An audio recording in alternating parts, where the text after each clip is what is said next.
The following program was pre-recorded. To ask a question on the air, call 1-800-229-3000 Monday through Wednesday at 10 a.m. Pacific. Welcome to New Life Live, the premier place to receive free advice from Christian psychologists and counselors for the mental, emotional, relational, and spiritual challenges you face. Since 1988, we've offered compassionate responses that combine God's truth with proven psychological principles to guide you toward healing. Our phone lines are open. Call us now at 1-800-229-3000. Welcome, and this is Chris Williams, and I am in studio today with licensed professional counselor and president extraordinaire Becky Brown. How are you doing, Becky? Hi, Chris. I'm doing well. Glad to be here. And also I have licensed marriage and family therapist and soon-to-be published author, Marc Cameron. How you doing, Marc? I'm doing well, Chris. How's the Becky? And the book's coming along all right? Hope so. Excellent. Well, I can't wait till it gets out. Can't wait to read it. But Becky, I want to come back to you and ask you what's on your mind today. What do you got for us? Well, I'm glad you asked, because I'm going to tell you, one of the things that we talk about here all the time is that question, what's it like to be on the other side of me? It's part of that attachment theory approach that we talk about so often. But I always think, well, it depends on the day. Depends on what's it like to be on the other side of me. If I'm hungry, angry, lonely, tired, all of those things. But usually we ask that question in a kind of a controlled environment, therapeutic, usually asked in a calm setting. But many times the answers that we receive from others can give us insight. But other times we might have a little bit of defense against it. No, that's not the way I am. No, you've got that wrong, or you just don't understand. But what I think about sometimes is, what about the times when other people experience that side of us that we are not aware of? Those big reactions, maybe you don't have them, but I'm a card-carrying member of somebody who has had to work really diligently on not having big reactions. For example, like when a family member pushes your buttons, those interactions where you might be set off in a direction that doesn't look real pretty. Or maybe when the waiter or the service person doesn't behave in the way that you expect them to, or the service isn't the way. It's one of those questions that people will ask, if you're dating someone, a good way to tell their character is how they treat waiters, customer service, people on the street, just what is inside of them coming out. But I want you to think about the last time that you were in a heated discussion. And discussion can be used in a lot of different ways, but it can be really tempting to think that it was about the other person. They made me so mad. But think about your reaction. If you were to take a video clip of you and cut that in half and look at your reaction or your response, is that the person that you want to be? Is that the response that you want to have? In couples counseling, family counseling, they're always looking for that person to blame, right? And so I want to quote a famous rapper, Ice Cube, let's check ourselves before we wreck ourselves, okay? And, we're always going to encounter challenging people and situations that are going to push our buttons. We have to work on getting rid of the buttons. It's not that we're going to be, numbed out, but really to know what our response is going to be can really help us in our connections. And I think about the scripture that we have as our cornerstone here at New Life, Romans 12:2. Don't copy the behavior and customs of this world. Let God transform you into a new person by changing the way you think. And fruit of the Spirit is self-control. And I want to leave you with this, a version of the serenity prayer. God, grant me the serenity to accept the people I cannot change, and the courage to change the one I can, and the wisdom to know its need. So if you are having big reactions, or maybe if you just feel a little out of control in different ways, maybe you're not even reacting at all, but you don't feel heard. Maybe you join us at our Emotional Freedom Workshop. It's a one day that could change everything for you, but we want to be better, and we can help you. Absolutely. Thank you so much for that, Becky, because there is so much that goes on underneath the surface that is really impacting our relationships. We want to talk to you today. Give us a call, 1-800-229-3000. Again, that's 1-800-229-3000, and we'll be back right after this. Hi, this is Steve Arterburn from New Life Live, and Chris Williams and I are doing the Emotional Freedom Workshop. A lot of people are in bondage from past trauma that has created an emotional web that they don't understand, and it prevents them from being free. A person that loses their temper regularly is not emotionally free. Someone who has anxiety just to get in the car and leave the house is not emotionally free. And walking around with the shame from a childhood or even a bad relationship as an adult, that is not emotional freedom, and we can help you get there. The New Life Emotional Freedom Online Intensive is Saturday, September 14th. Steve Arterburn, Chris Williams, and Dr. Jackie Mack Harris will present information on the power of our emotions, procrastination, guilt and shame, and more. And small group leaders will help you process the information you learn. Register online at newlife.com or call 1-800-NEW-LIFE and use the discount code NLL to save $50.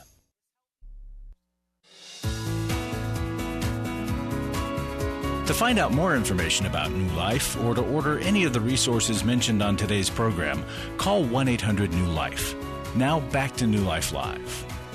Welcome back to New Life Live. Again, it's Chris Williams, Marc Cameron, Becky Brown. We're going to be here in the studio for a couple hours today. We have two programs, and we would love to talk to you. If you are struggling with a relationship issue or an emotional issue, it might be a mental health issue, it could be something like an addiction or even just a spiritual struggle. Please give us a call today. We'd love to help you out. 1-800-229-3000. It's 1-800-229-3000.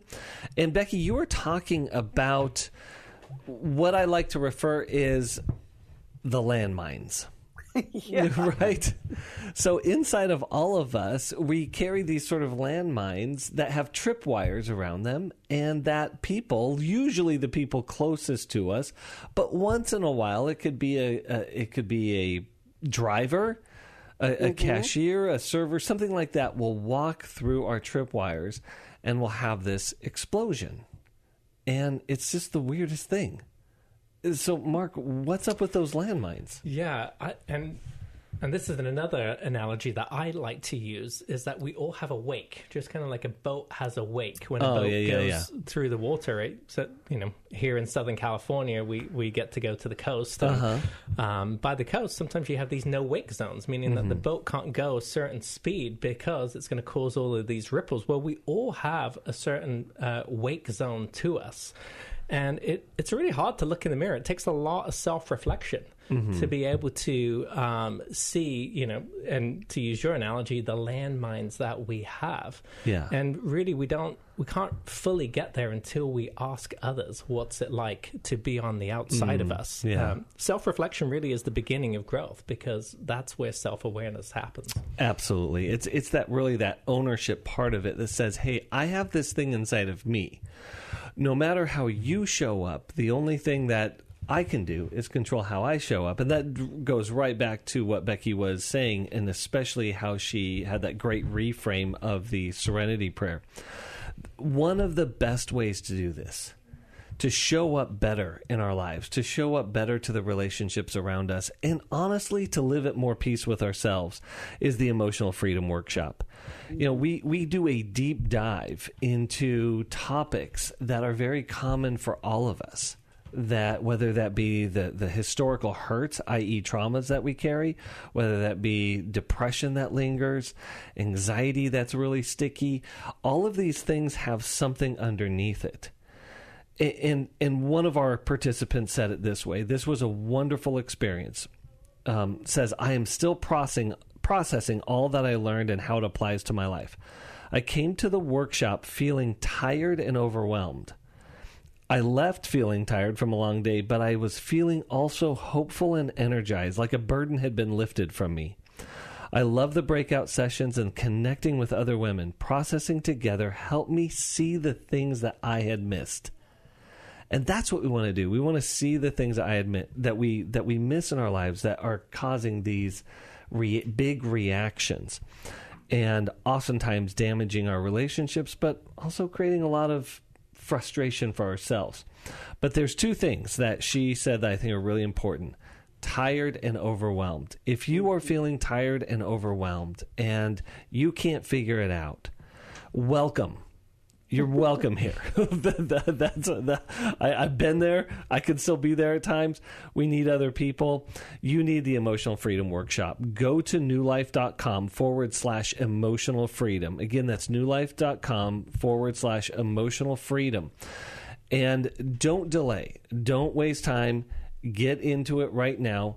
Obviously, this is going to come up pretty soon here. It is online September 14th, but early bird pricing ends this Friday, August 30th. So you want to go in there and sign up today. And Chris, what I was thinking about too is those places that we get stuck in relationships, and we can get real stuck in our defensiveness. Yes. We've experienced wounds, we've experienced hurt. And especially, like you said, in those relationships closest to us, one of the reasons why we have these big reactions is because those relations closest to us feel safe to just let it go. But is that really who you want to be? And really to make sense of the story in your head, because that's usually where those big reactions come from, is the way that we're thinking about ourselves. And, we talk about attachment theory here all the time. And, Marc, I know that's one of your specialties. But, thinking about, don't we want to move towards secure attachment to where we know we're fully loved and accepted by Christ? And then when we interact with people, we have the ability to keep our composure, take a step back, take a minute before we respond. Those are skill sets that we all talk about. We will talk about and we'll explore at Emotional Freedom. Yes, absolutely. And research shows that the only way that we do that is by building something called a coherent narrative, making sense of our story. And the only way that you make sense of your story is by looking back and gaining that insight to figure out what are your landmines, what are your triggers, and how are you reacting to that. Well, and important that I say this, oftentimes we're writing bad stories on blank pages. Blank pages are the things in our life where we don't have a good explanation of why maybe a hurt or a person offended us. So we write our own story. But you're saying it's really important there, Marc. We need to then take a look at the story that we're writing, and is it coherent? And does it lead to better, healthier understanding of ourselves and others? And so taking a peek underneath all of that is what we want to encourage you to do. Also, one of the things that we have is that we understand that not everyone can, call in live to our show or while we're here in studio. And so we have a write-in option. And so we want you to be able to take advantage of that, because a person that had did that is Sad Sarah in Arkansas. And I want to get to her question because it maybe is a little bit divergent from what we do, but I think it speaks to something of the heart of what we do here at New Life. Because she says this: how do I get through court after suing my sister? And then she says, how do I defend myself? Says, I filed a civil suit against my sister and her 40-year-old daughter who vandalized my property. They tried to claim the property with a fraudulent deed they created in 2015. I found out about it this year when I moved back to my home in Arkansas. My sister then filed a non-contact order against me. This has created so much unrest and other problems in our really small community. I don't want to have a relationship with her because I can never trust her again. So Sarah is obviously in this really painful, it's what is now turned into a legal battle where trust is fundamentally broken. So, Marc, where does Sarah go from here? Yeah, this is really hard because now there's a legal aspect to this. I mean, usually we're talking more about the emotional aspect, and that's really where I want to land. But for her, there's this legal aspect, and it sounds like it's not that she has instigated that. It sounds like her sister and her niece did that by filing this fraudulent deed. And so, of course, she's got to go back and she's got to fight that within the legal system. And I can understand how she would be hurt and not have trust and not want to speak to her sister. And this is one of those tricky ones because in order to repair a relationship, you really need to be able to talk to someone. But sometimes relationships do get to this point where they do become unrepairable. And sometimes that's not through our own fault. It's just through the situation that's been created, or because the other person, her sister's filed a non-contact order, so she cannot contact her. And it's difficult to learn how to process that hurt and manage that. And so for Sarah, I would suggest finding a counselor, finding a therapist to be able to process through that story, because it's a lot of deep hurt to get through. Absolutely. That whole question of how do I trust her again, I don't even know if that's the right question, right? Because there is so much to untangle here. And the number one thing, like you're suggesting, she's been hurt. I mean, Sarah's had this, she obviously allowed her sister to use the property, and then they vandalized it. Then they did this claim, which is fraud. I mean, it's wrought with brokenness in this relationship. And so there's grief that's going to come into play. But I think so often we want to forgive and trust real quickly because we think that that's going to make us feel better. So many times when betrayal happens, we're quick to say, okay, I forgive them because I know that's what I'm supposed to do, and then that's going to make it better. But it doesn't make it better. And I would say alongside of a counselor is to get good legal representation, because you got to decide what is worth chasing. We can try to make it right in the courts and still have to resolve the brokenness in the relationship. But man, Sarah, this is a tough situation. Yeah. This oftentimes happens in families that are built off of this subtle view of the world. And the subtle but strong view of the world is scarcity. Is that when there's families where there wasn't enough to go around. And ironically, it's not in families where there wasn't enough material resources to go around, although that could be the case. A lot of times it's in families where there wasn't enough love to go around. There wasn't enough care to go around. There wasn't enough attention, attunement, and leadership and guidance to go around. And so what happens is that our soul starts to shrivel, and there's a subtle belief inside of us that goes, I've got to get mine while the getting's good. No matter what the consequences, like forget everyone else. And so therefore that scarcity creates unbelievable amounts of conflict within the family, because now you're at a foundation of distrust. I have to get mine before you get yours, and it's a sum zero game, meaning this. Mark, if you get something, that means I get less. And when we grow up in families, again, where there is that scarcity of care, that creates these hardened hearts, almost like this narcissistic approach to relationships and each other.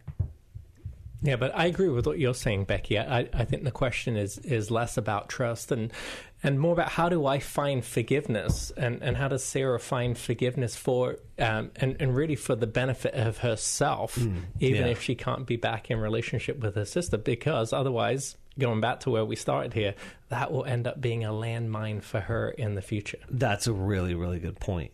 Because these things aren't just inert, meaning they don't just go away. That these are imprints that happen in our life that get in us and says, then people can't be trusted. If my sister can't be trusted, if my niece can't be trusted, then people can't be trusted. Yeah, because, like along that same line, too, is I'm thinking if you're suing your sister, you must be thinking that she will do the right thing. And she's already proven that she's not going to. And so you're going to spend time and money and effort in something that may be a dead end, thinking that that will resolve it. And it's so difficult because you're right, Sarah. It's your property. It shouldn't have been treated that way. Your sister shouldn't have done a fraudulent claim. All of those things are true. But to get to the other side of this is to decide, what do I need and what do I need in order to get what I need? Yeah. Which may seem like a circular thought, but that's where your counselor and your lawyer can help you with that. We all need guidance in these things when they become overwhelming, and that they gets confusing. And so I really, really, encourage you, Sarah, to heed that advice from both Marc and Becky. Get into a counselor and getting with a counselor can be as easy as calling 1-800-NEW-LIFE. We have a nationwide network of counselors that can help you figure out what I call the unfigure-outable. If I can make up a word. That's a good word. Or make the overwhelming just whelming. So, but it really is important that these hurts and difficulties don't shape us. Right. And shape a cold and dark heart. We got to keep our hearts warm and light, and getting help and healing in these places is critically important to do that. Again, we're going to be here in studio for a couple hours today. We want to talk to you. We want to hear what's going on in your life. We want to guide you and be part of that process. Give us a call, 1-800-229-3000. Again, that's 1-800-229-3000. I just want to, again, invite you. The Emotional Freedom Workshop coming up September 14th. Online, really convenient. You don't have to leave your home, but you'll still get the incredible experience that we have in all of our workshops. And we're going to come back to you right after this. I am the firstborn of a functional alcoholic. I lost my dad to a murder-suicide. And I now, behind me in my early 60s, have 4 failed marriages. I made choices in men of people I thought I could fix. They all had some type of addiction, sexual, prescription drug addiction, and I have learned so much by finding New Life over the last 10 or so years. I eventually became a Club New Life member, and I cannot say enough good things about all that you all do and the counselors that you have. Everyone is just absolutely wonderful. I have purchased your materials for use in topical Bible studies with women. I have given them as gifts and have told people to tune in, and I just think that this is just such a blessing what you all do, and it's such a help to so many people. To make your tax-deductible gift, call 1-800-NEW-LIFE or text NLM to 28950. That's NLM to 28950. Restore gave me strength. It gave me more belief in my faith. I met up with a group of women that are going through things that they had no control over. If you've been affected by betrayal, an emotional or physical affair, or pornography, the Restore Intensive will equip you with support and tools to help you through. When 2 people want to do their part, we can be restored. But if they don't, we can still be restored. We are not stuck because someone else made a decision. That God lets us weigh in on how we want to walk out our lives. Our wellness does not hinge on another person's decision. The Restore Intensive is coming to Washington, D.C. November 1st through the 3rd. Register online at newlife.com or call 1-800-NEW-LIFE and use the discount code NLL to save $50. I had a great experience at Restore. 1-800-NEW-LIFE and the discount code NLL.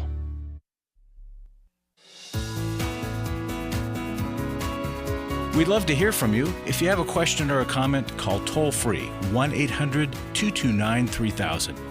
Now back to New Life Live. Welcome back to New Life Live. We are so glad that you are with us, and we are also glad that Wanda is with us, listening in Manchester, Iowa, on Sirius XM. I went 100 and it said no. Wanda, are you there? I did balancing versus error. Hey, Wanda. Yes, I am here. Oh, excellent. Yep. Excellent. Thank you. Well, glad that you're with us today. Hey, tell us what's going on and how we can help you today. Well, we found out last week that our son has 2 months to live. Oh, my goodness. And my question is, how do I deal with this emotionally? I got to where I couldn't even get out of bed because of I have fibromyalgia, and it had kicked up, and I could not. I mean, it just hurt to even put my feet on the floor. Yeah. I had to call the doctor to get some prednisone in order to be able to move. Yeah. How old is your son? 45. 45, yeah. And so, terminal illness, what was, yeah, okay. And so he has Lynch. Okay. Well, first and foremost, Wanda, I am so sorry that you guys are experiencing this. Well, we were blessed. We have him 7 more years than what they told us we were going to have him the first time. Mm-hmm. And now this time He has ran through all the courses of everything, and they said 2 months. Yeah. So, and I'm a mom. I'm greedy. I want my son. Yes. But yeah. I understand God has a timeline for him. Mm-hmm. But that doesn't stop my heart from breaking and, crying out. Yes. Yeah. Wanda, go ahead, Marc. No, I was just going to ask you, Wanda, what's the biggest thing that you're struggling here with? Just the loss. Mm-hmm. Him and I are very close. So, yeah, it's the loss. And I know that when I cry for me, not for him, because I know that he's going to a better place. But me, I'm still going to be here and have to deal with the loss. Yeah. Yeah. So, Wanda, what's your son's first name? Chad. What would Chad tell us about his journey that would encourage you? Because you just said that you're not crying for him, you're really crying for your own loss.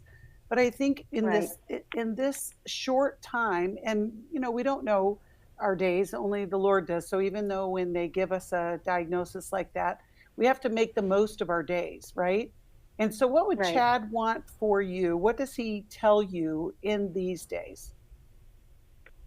He just keeps telling me everything will be okay, Mom. And I'm like, okay, I get it. I do. Yeah. He doesn't want me to hurt. He doesn't want me, to fall apart. Right. And I get that. It's hard. What does the next 2 months look like for you, Wanda? Are you thinking, let's make the most of our time that we have left, or is he? Most what are you? definitely. Yeah, and so how are you planning to spend your time with him? Well, I actually, I'm a travel nurse, so I took a job down where he lives, and I stay down there with them. I come home on my days off, but the majority of the time I'm down there with him because that's where I want to be, And my husband's not too happy about it, but I told him, I said, I'm sorry, I have to be there. I can't hold your hand. Right. Yeah. Well, and this is for a short time, but Wanda, I love that you have made that commitment to him. Grief is evidence of love. And so the sadness that you're feeling is very normal, very typical. It's very, this is what our experience is. And I just want to encourage you to make the most of the times that you are with him, and just assure yourself that you're loving him well. It can make such a difference in the days to come. Wanda, I feel so heartbroken for you. I can tell that you have a balance around this, and that makes sense because you're a nurse, and so you've probably seen a lot of this happen in your career. I have a soft spot for nurses. My wife is a nurse. My mom was a nurse as her career, and this has just got to be so painful because it's not. You're waiting for this to happen. It's going to happen. And so it's this impending thing that's coming up. And that's got to be so stressful and so overwhelming. And like you're saying, you're anticipating this loss that is going to come. And so what I would say to you is I echo what Becky says. I think she's 100% right here, and just using the time that you have just to make those memories. But also just anticipate that you're going to go through those stages of grief. We can't skip grief. We can't skip the stages. And so you're going to go through all those different things like denial, bargaining, anger, sadness before you get to the other side of acceptance. And so what's really helpful is just having a support system to get you through that. Somebody who's not just going to fix it for you, but somebody who's going to listen to you and hear you out and be able to stay in that pain with you. I don't know if you've thought about attending a grief group, but that's a great way to process pain with others who are sharing an experience with you. Yeah, I think that's really important, Marc, because grief really has a life of its own. And it's also, though there's common stages to it, it also shows up very uniquely in our lives. And so, Wanda, I just want to encourage you to surround yourself with people who can guide you in your grief and can be okay with the big emotions that come up. And a lot of times that is a therapist or a grief counselor. But, a thing like Grief Share, to have a group where it's okay to be the condition where you are, could be super helpful. Wanda, we're going to send you a copy of the Emotional Freedom Workbook on grief, and we hope that that's going to be very helpful, and we're going to pray for you as you go through this really painful journey. We'll be right back. I'm addicted to oxycodone. I've been on oxycodone almost 3 years. Addiction affects millions of people every year. I've been on it for a long time, and I need to get off. New Life can connect you with some of the finest Christian inpatient treatment programs in the country that work with people from all backgrounds and beliefs. First it was for back pain, and I was on it for a long time. And then I currently just had shoulder surgery. If you or a loved one is struggling with addiction to illegal or prescription drugs, alcohol, or dealing with an eating disorder, it's time to seek treatment. Call us today at 1-800-NEW-LIFE. We have partner treatment centers all around the country. Alcoholism and drug addiction is a family disease. It doesn't affect just the individual. Call 1-800-NEW-LIFE. That's 1-800-639-5433, or visit us online at newlife.com. 1-800-NEW-LIFE. I was sort of vaguely familiar that the 12 steps had some origination in the Bible. I found Life Recovery, and one of the things I liked so much was that it had such a broad appeal. It wasn't limited to just alcohol or drugs, that it was addressing a wide range of problems. At New Life, we believe everyone can benefit from a life recovery experience. There are life recovery groups all over the country. They take place online, in conference calls, and in person. And if there isn't one in your area, we can help you start one. We have startup materials, leaders' guides, CDs, Bibles, and more, all with discounts available for groups. Call us at 1-800-NEW-LIFE and ask for Terry Ward. The 12 Steps have long been a great help to people in recovery because much of the 12 Steps' power comes from the fact that they capture principles clearly revealed in the Bible. The 12 steps is really a pattern for all of us as Christians. Call 1-800-NEW-LIFE. That's 1-800-639-5433.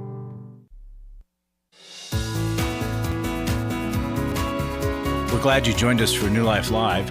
To be a part of the program, call 1-800-229-3000. Now back to New Life Live. Welcome back to New Life Live. Again, we're glad you're with us, and we would love for you to join us. We do have some open lines, and we're going to be in studio for the rest of this show and another one coming right after it. So if there is something in your life that you are struggling with, it could be an emotional issue, a relational issue, maybe it's an addictive issue, please give us a call. I also mentioned to Wanda we'd send her the Emotional Freedom Grief Workbook. It's actually the Life Recovery Grief Workbook. And Life Recovery is having a Courage to Change conference that's coming up that is going to cover a bunch of different issues. But one that I'll hit on is this, is if you're in relationship with a person struggling with addiction, the Courage to Change workshop conference is going to really, really help you.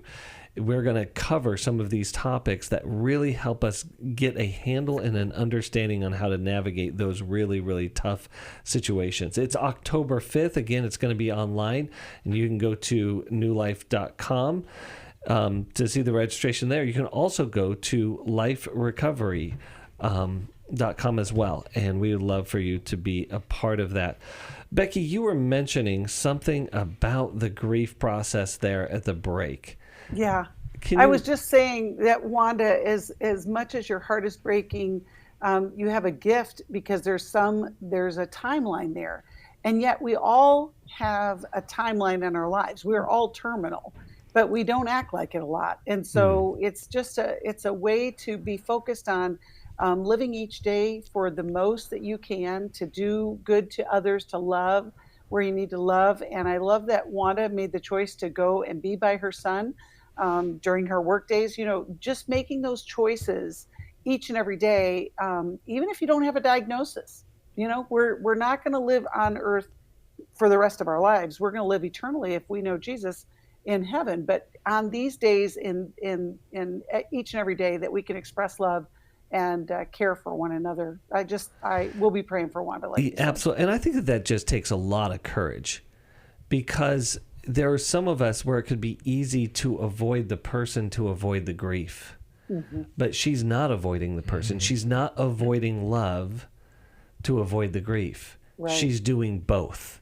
She is loving and grieving, and wow, could we all learn from that? Well, and that's why I think it's so important that we start our growth work as soon as possible. I mean, I don't know about you guys, but when I get to the end of my life, whenever that is, I don't want to have any regrets. And oftentimes we just delay, we get caught up in the present. And we want to be present-minded, but we also want to be aware of the quality of our relationships and what we want to do to improve those. And so starting our own growth work, looking at us and becoming the best version of ourselves is the start to improving our relationships. Absolutely. Thank you for that reminder. And we're going to go to Juliet in Boston, Massachusetts, listening on WEZE. Juliet, how are you doing today? I'm well, thank you. Thank you for taking my call. Well, thank you for joining us. We appreciate that.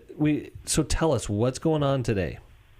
Okay, so I have my son who is 31. He's moved to LA to go and work in the music industry, but things have not been going well. So the last year he lost his job. I have been, supportive of him. So he's going to come home he said to reset for a couple of months. And, he's been here. He's visited, so I know his habits. And I know that he does smoke weed and stuff like that, and I want to set some boundaries. I've spoken to him about it before, but for him, it's like I'm judging him.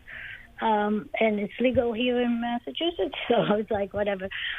So I just want to set some really healthy boundaries. I want to talk to him about it, and I'm hoping and praying that he would get off of it, and because he knows God, and he's not like me. He always tells me, "Mom, you've been serving God for a long, long time. I'm new to this, so have some grace on me." So I just need to know how to handle it. Well, let me ask you something. Is smoking tobacco legal in the state of Massachusetts? Yes. Yeah. Okay. So I asked that tongue in cheek, obviously. But Juliet, do you allow people to smoke cigarettes or cigars in your home? I tell them to do it outside. Okay. I mean, just because, Yeah, there's some of this to do outside. But the question for us today is, how do you set boundaries with your son while you're addressing this issue in his life? Yeah. Okay. Julie, what's your biggest concern about your son smoking marijuana? Well, I mean, in my culture, I know it's a different culture. He's my son, but yet he's raised here. I'm not. I have not been raised here. That's something that I don't want to say bad name, but people in my culture, it's not a good thing to do. It doesn't make you look good. It doesn't feel good. There's a lot of a lot of stigma in your culture around those who smoke weed, right? Yes. Yeah. Yes. Okay. Yeah. So your concern is not really about him driving one of your vehicles while he might be high or something like that. It's more about your concern just for his general well-being and what message that could send to others. Yes, there's been studies too, and I know in the past I've heard you guys. There are studies that affect their brain, and he probably started doing that when he moved to LA maybe 6 years ago. I don't know. So so that makes sense. So what are the boundaries that you want to put in place? Well, anything that I shouldn't be doing. That's I mean, I talk about, I talk about people can drink. I mean, in my house, if I have a party, they'll drink, but not to get, drunk. I don't need to, give this carte blanche on what you do, those things that I don't do. You can do them, but with limits. So I know that. And there might be some other things, because sometimes I think he doesn't have a girlfriend. But yet, I'm thinking, and I'm seeing signs too when he's here that there might be, masturbation involved. I don't know.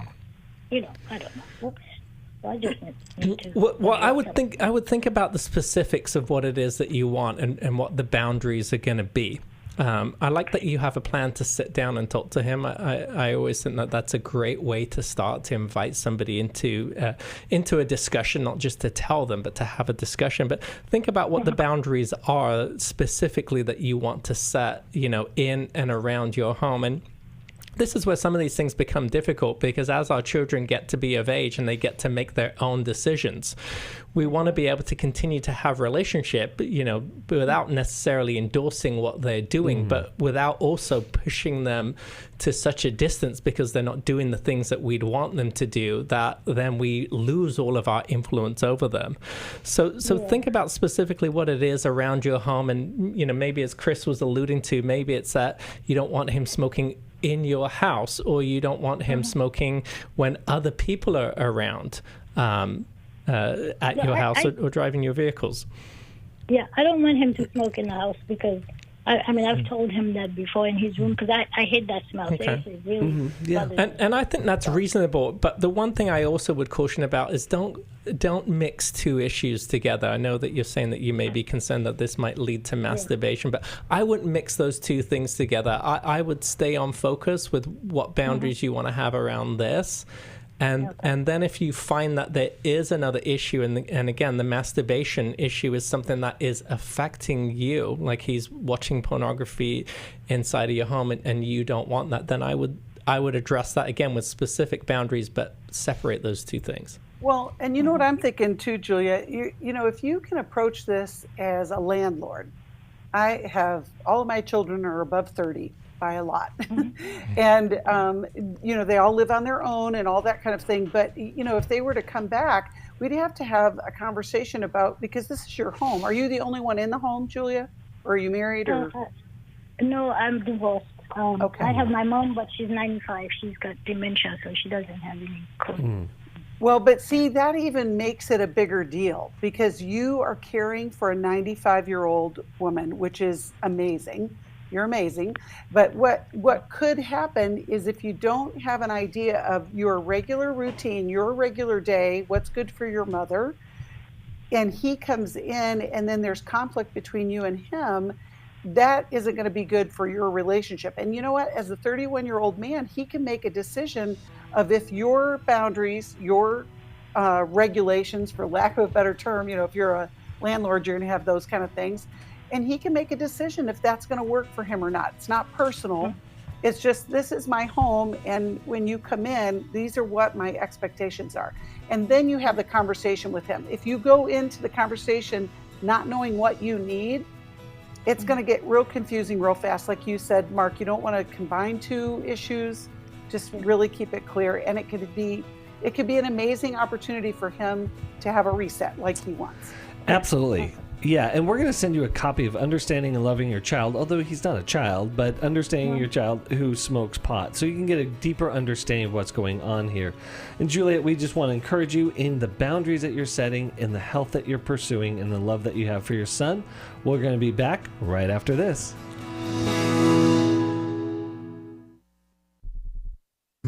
We all face days where life throws us a curveball and our routines or plans get disrupted. Things we wanted to do are forced to take a backseat to the unexpected demands of the day. If you normally listen to New Life Live on a radio station, well, you might not be able to that day.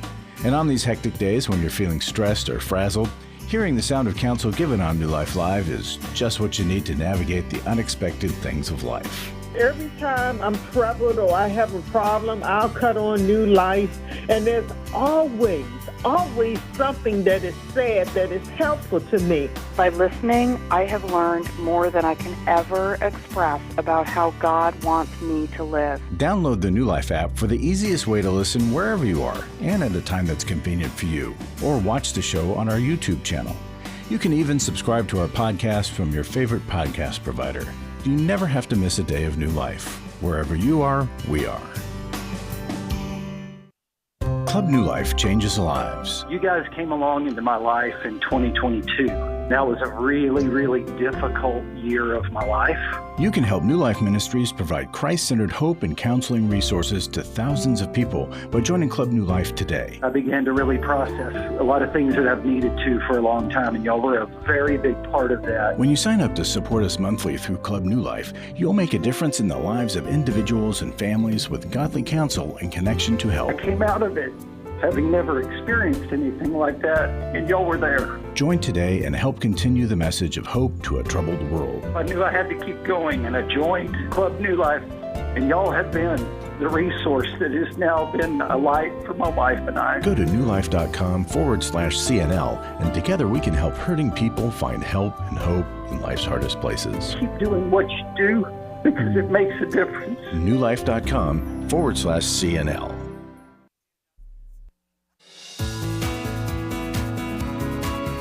To find out more information about New Life or to order any of the resources mentioned on today's program, call 1-800-NEW-LIFE. Now back to New Life Live. Welcome back to New Life Live. Again, we're glad you're with us today, and we would love for you to join us on the show. Give us a call, 1-800-229-3000. We have this last segment here, but we're going to go into another program right after this. So if you're listening, you have something on your mind you want to talk to us about, do not hesitate. Give us a call, 1-800-229-3000. And right now, we are going to go to Stacy, listening in Canton, Texas. Stacy, tell us what's going on today. Hi. First of all, I just want to say that I really enjoy and have feel like I have gotten a lot of growth from listening to your program. Oh, well, thank you for that.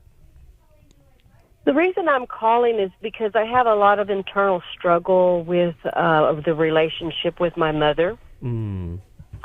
And I guess one of the things I want to point out is that my mom was 13 when she was pregnant and married. Wow. So, yeah, wow. She had her first. She had my brother at 14 and had me at 15. Wow. So a lot of times in my head, I use the excuse, or I try to justify that maybe she just didn't have the love and the knowledge on how to be a good parent. Yeah, how to be the mother that you needed. Right. Yeah. Right. And here I am, And Stacy, tell me a little bit, what is it like for you to be her daughter?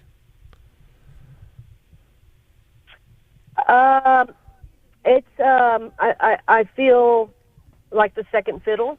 I just it feels like I have two brothers, and I feel like she's always been emotionally there for them. It maybe has to do with the culture. I think a lot of times the Hispanic culture has a tendency to favor the boys, so I felt a lot of that favoritism, and I still do as a grown woman. Yeah. And so how can we help you? What can we answer for you today in this difficult? I guess I've had issues with, accusations that are not true, her making very belittling statements towards me, and accusations like, she felt like I was flirting with her husband, or then it was flirting with her boyfriend, and, this has kind of been an issue, and where she's very critical of my appearance, and I just finally, as an adult, thought, well, maybe I just need to stop. I need to stop and distance, because I feel like for self-preservation, every time I go to see her, it's like something else happens. Huh. So it's it sounds like she almost sees you as a peer or as a sister or something like that. Yes, not as a daughter. No. Not as a daughter. Yeah. Well, and I lost my daughter.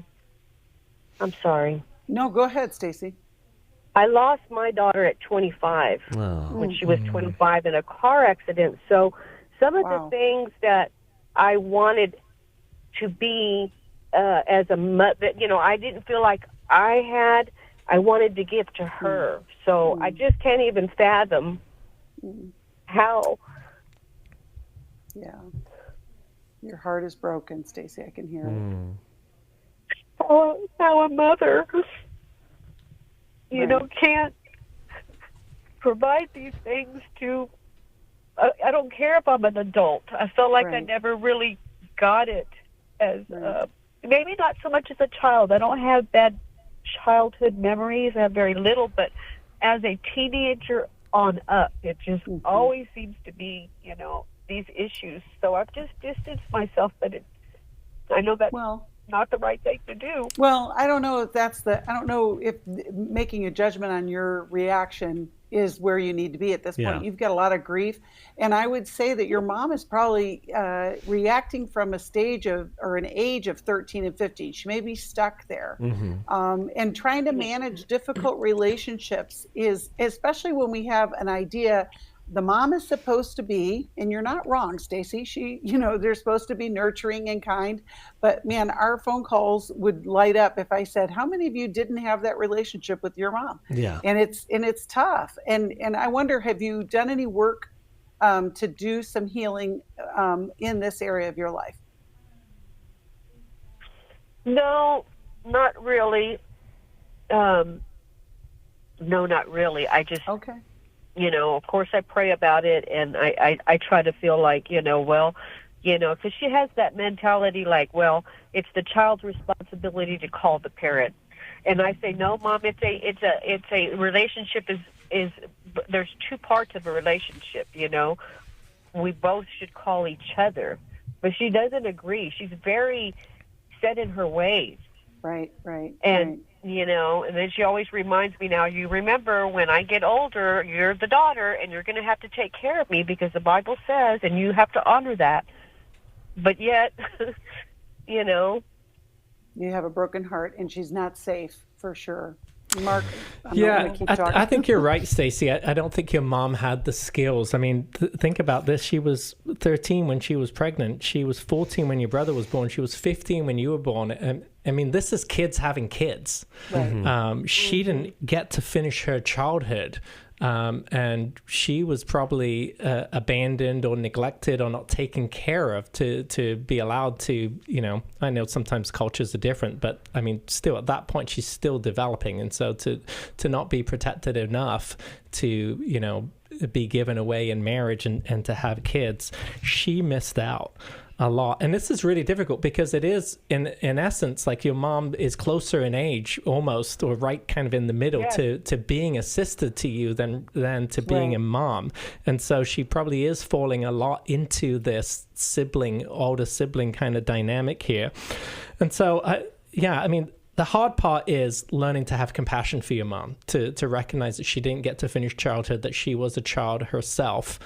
And so she didn't have the skills. And to learn to acknowledge that.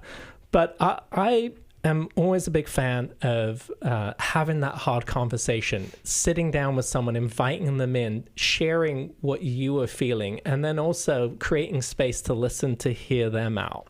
And that, I think, is a great starting spot. And you get to model for the other person, how to listen well and how to communicate well. Now, if it doesn't go well from there, then you may have to set boundaries. And so I heard you say earlier on that you don't want to distance because you think that's not the right thing to do. And I think it's probably not the right thing to do yet. Try and have that conversation. But if your mom continues in the way that she is, sometimes we do have to distance ourselves.